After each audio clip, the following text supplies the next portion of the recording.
તારીખ 13 માર્ચ 2026 રોજ ભારતીય જનતા પાર્ટી ભરૂચ જિલ્લા દ્વારા નેત્રંગ ખાતે ગુજરાત રાજ્યના નાયબ મુખ્યમંત્રી હર્ષભાઈ સંઘવીની વિશેષ ઉપસ્થિતિમાં આદિવાસી ગૌરવ સંમેલન તેમજ ભવ્ય રેલીનું આયોજન કરવામાં આવ્યું। ભરૂચ જિલ્લાના નેત્રંગ તાલુકા ખાતે યોજાયેલ ગુજરાત પ્રદેશ આદિજાતિ મોરચાના નવનિયુક્ત પ્રમુખ ગણપતસિંહ વસાવાના સન્માન સમારોહ અને આદિવાસી ગૌરવ સંમેલનના પ્રસંગે મુખ્ય મહેમાન તરીકે 22 ભરૂચ લોકસભા સાંસદ મનસુખ વસાવા, 156 માંગરોળ વિધાનસભા ધારાસભ્ય ગણપતસિંહ વસાવા, આદિજાતિ વિકાસ મંત્રી નરેશ પટેલ, ઝઘડિયા વિધાનસભા ધારાસભ્ય રીતેશ વસાવા, પ્રદેશ કારોબારી મારુતિસિંહ અટોદરિયા, ભરૂચ જિલ્લા ભાજપા પ્રમુખ પ્રકાશ મોદી, ભરૂચ જિલ્લા અને નેત્રંગ વાલિયા તેમજ ઝઘડિયા તાલુકા ભાજપ સંગઠનના પદાધિકારીઓ તેમજ ખૂબ મોટી સંખ્યામાં કાર્યકર્તાઓ તેમજ ભાઈઓ બહેનો ઉપસ્થિત રહ્યા, જેમાં કોંગ્રેસ, આમ આદમી પાર્ટી અને બીટીપીમાંથી 200થી વધુ આગેવાનો અને કાર્યકરો ભાજપમાં જોડાતા હર્ષ સંઘવીએ તેઓને આવકાર્યા।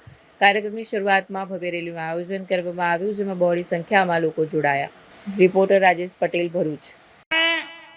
સૌ જાણીએ છીએ તેમ કે આપણા ગુજરાતમાં નરેશભાઈ મસીહાઓની વાત કરી। આ ગુજરાતની અંદર ઘણા બધા મસીહાઓ જાતે જાતે બની બેઠા છે, પરંતુ ખરેખર સાચા અર્થમાં ગુજરાતના આદિવાસીઓના હિત માટે જો કામ કર્યું હોય તો આપણા ગણપતભાઈ વસાવાએ કર્યું છે। જે કામ ગણપતભાઈ વસાવાએ કર્યું છે એ મંત્રી તરીકે કે સંગઠનમાં રહીને આદિવાસીના હિતનું કામ કર્યું છે, એવું કોઈએ નથી કર્યું। કદાચ કોઈને વધુ પડતી મારી વાત લાગશે, પણ હું કહું કે અમરસિંહ ચૌધરી મુખ્યમંત્રી હતા, એમણે પણ ના કામ નથી કર્યું, એના કરતા વધારે કામ આપણા ગણપતભાઈ વસાવાએ કર્યું છે।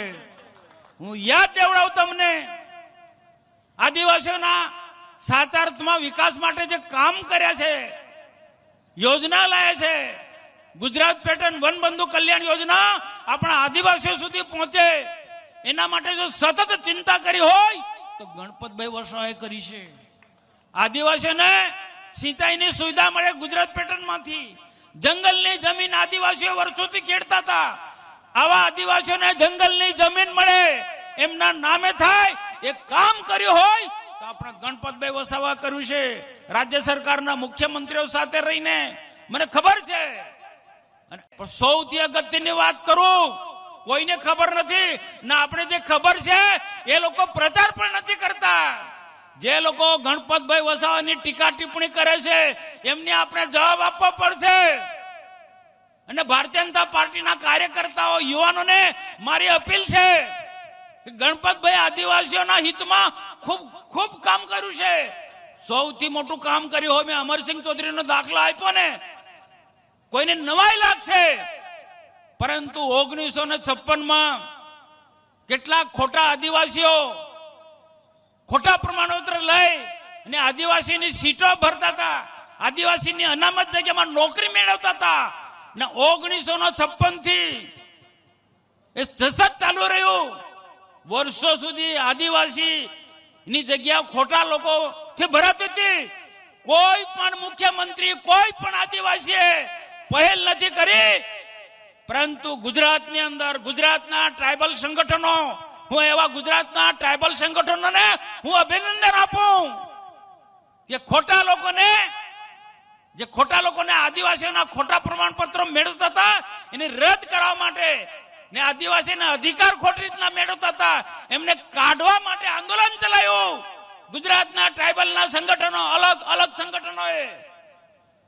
ગુજરાતના મુખ્યમંત્રી વિજયભાઈ રૂપાણી હતા, વાતાવરણ આખા ગુજરાતના ગાંધીની અંદર આમ ડહોળાયું હતું અને પરિસ્થિતિ ખૂબ ગંભીર હતી। એવા સમયે અમે લોકો ગણપતભાઈને મળ્યા ને ગણપતભાઈને કીધું, આખી વાત સમજાવી કે આ ખોટા પ્રમાણપત્રો વાળાને કાઢો ને આદિવાસીના હક ને અધિકાર પર જે ખોટી રીતના જગ્યાઓ, રિઝર્વ જગ્યાઓના બદલે બીજા લોકો જે ખોટા પ્રમાણપત્ર વાળા જે મેળવી જાય છે, નોકરી મેળવી જાય છે, એને રોકો। અને વિજયભાઈ રૂપાણીને ગણપતભાઈએ વાત કરી, ટ્રાઇબલ સંગઠનો સાથે વિજયભાઈ રૂપાણીએ વાત કરી અને ઐતિહાસિક નિર્ણય લીધો। આ નોંધ લેજો મારા ભાઈઓ અને બહેનો। આવો એટલા માટે કીધું કે અમરસિંહભાઈ ચૌધરીએ જે કામ નથી કર્યું એ ગણપતભાઈ વસાવા કર્યું છે, વિજયભાઈ રૂપાણી સાહેબે કર્યું છે। વિધાનસભામાં આખું સ્ટડી કરી કઈ રીતના બિલ લાવવું, વિધાનસભામાં બિલ લાયા, બધા જ લોકોએ ચર્ચા કરી વિધાનસભાની અંદર, બધી જ પાર્ટીના લોકોએ ચર્ચા કરી, બધા જ આદિવાસી નેતાઓએ ચર્ચા કરી એ બિલ પર ને ગુજરાત વિધાનની અંદર એ બિલ લાયા, કાયદો બનાવ્યો અને નિયમો બનાવ્યા. આ જેવું તેવું કામ નથી. આદિવાસીઓના સાચા અર્થમાં એક ઉત્થાનનું કામ કર્યું હોય, મસીહા તરીકે કામ કર્યું હોય તો ગણપતભાઈ વસાવે કામ કર્યું છે. ને આદિવાસી સમાજ એને નોંધ નથી લેતું, જેનું મને ભારે દુઃખ છે. આજે ખોટા પ્રમાણપત્રો વાળાને જે સરળતાથી આદિવાસીમાં નોકરી મેળવતા હતા એ લોકો આજે ધીરે ધીરે આજે આપણે કાઢી રહ્યા છે.